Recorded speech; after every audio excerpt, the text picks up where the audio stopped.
Mantan Direktur Utama PT Pertamina Nike Widiawati baru saja selesai mengikuti pemeriksaan di Jampitsus Kejagung pada Rabu 7 Mei 2025 dini hari. Pemeriksaan terkait kasus dugaan korupsi tata kelola minyak mentah dan produk kilang tersebut memakan waktu hingga 16 jam lamanya. Menurut pantauan Tribunnews.com, Nike langsung bergegas masuk menuju mobilnya sekira pukul 00.11 waktu Indonesia Barat dini hari. Saat ditemui oleh wartawan, Nike pun tampak enggan untuk memberikan banyak komentar. Dengan berbalut blazer hitam dan kerudung krem, ia hanya memberikan pernyataan bahwa dirinya telah selesai ditanyai penyidik soal kasus dugaan tipikor tersebut. Selanjutnya, Nike langsung bergegas masuk ke dalam mobil Toyota Kijang Innova Zenix bernopol B1024DZT. Sebelumnya diketahui bahwa Kejaksaan Agung melakukan pemeriksaan terhadap sejumlah saksi atas kasus korupsi tersebut yang telah merugikan negara hingga 193,7 triliun rupiah.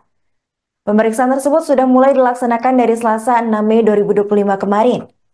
Menurut keterangan Kepala Pusat Penerangan Hukum Kejagung Harli Siregar, terdapat 12 total saksi yang diperiksa dalam kasus tersebut.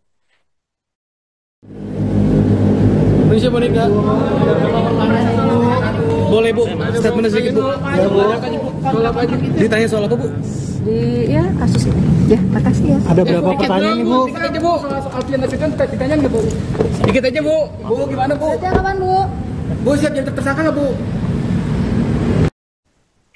9 orang tersangka telah ditetapkan Kejagung dalam kasus korupsi minyak mentah PT Pertamina. Kasus ini terbukti menyeret jajaran penting dari sejumlah anak perusahaan Pertamina hingga entitas swasta yang terlibat di dalamnya. Baik itu dari aktivitas impor, distribusi, dan optimalisasi produk minyak mentah hingga BBM di tanah air. Skandal ini lantas menjadi contoh mutlak atas lemahnya pengawasan di sektor migas nasional hingga mendorong terjadinya reformasi tata kelola energi. Namun dalam hal ini, Kejagung patut diberikan acungan jempol karena telah berani memeriksa Nike Widiawati yang pernah menjabat sebagai pucuk pimpinan Pertamina.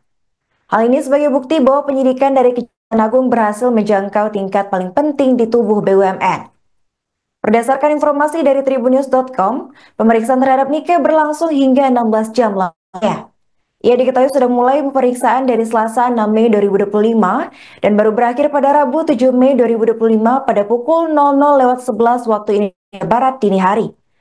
Meski demikian, proses hukum atas kasus korupsi besar yang merugikan negara hingga 193,7 triliun rupiah ini masih tetap berlanjut. Masyarakat menantikan transparansi serta ketegasan aparat penegak hukum dalam menangani kasus ini. Download Tribun X sekarang, menghadirkan lokal menjadi Indonesia.